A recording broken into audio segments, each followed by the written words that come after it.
नमस्कार, मी डॉक्टर सान्वी जेठवाणी, तृतीयपंथी कल्याण मंडळ महाराष्ट्र राज्याची सह उपाध्यक्ष या नात्याने आपल्याला सांगू इच्छिते की कालच्या मंत्रिमंडळाच्या बैठकीमध्ये महाराष्ट्र शासन सामाजिक न्याय विभागाच्या वतीने तृतीयपंथींसाठी अर्थसहाय्य योजनेच्या अंतर्गत बीज भांडवल योजना ही योजना सुरू करण्यात आलेली आहे, त्याला मान्यता मिळाली आहे। या योजनेअंतर्गत महाराष्ट्रातील तमाम तृतीयपंथीयांसाठी जे कोणी 18 ते 50 वर्षापर्यंत आणि महाराष्ट्रात 10 वर्षापासून राहत आहेत त्या सगळ्यांना याचा लाभ मिळेल।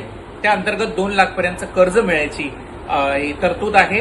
त्यामध्ये तुम्हाला 5% ही हिस्सेदारी आहे, जे की स्वतः अर्जदार असतील त्यांची, 45% शासकीय अनुदान आहे आणि 50% जे आहे ते कर्ज मिळेल बँकाकडनं। यामध्ये विविध व्यवसायांना त्यांच्या स्वयंरोजगाराला चालना मिळेल। यासाठी सन्माननीय मुख्यमंत्री देवेंद्र फडणवीस साहेब, दोन्ही उपमुख्यमंत्री व सोबत मंत्री शिरसाट साहेब, राज्यमंत्री आमचे माधुरी मिसाळ मॅडम, सर्वांचे अभिनंदन की मंत्रिमंडळात एवढा चांगला निर्णय घेऊन तृतीयपंथींसाठी मी जेव्हापासून सहउपाध्यक्ष झाले ही पहिली योजना आली आहे, त्यासाठी त्यांचं अभिनंदन करते आणि तमाम महाराष्ट्रातील तृतीयपंथींना जे कोणी यासाठी लाभदायक ठरतात त्यांनी कृपया याचा लाभ घ्यावा। जास्तीत जास्त पुरेपूर आपण स्वयंरोजगारासाठी यावं पुढे असे आवाहन करते। धन्यवाद।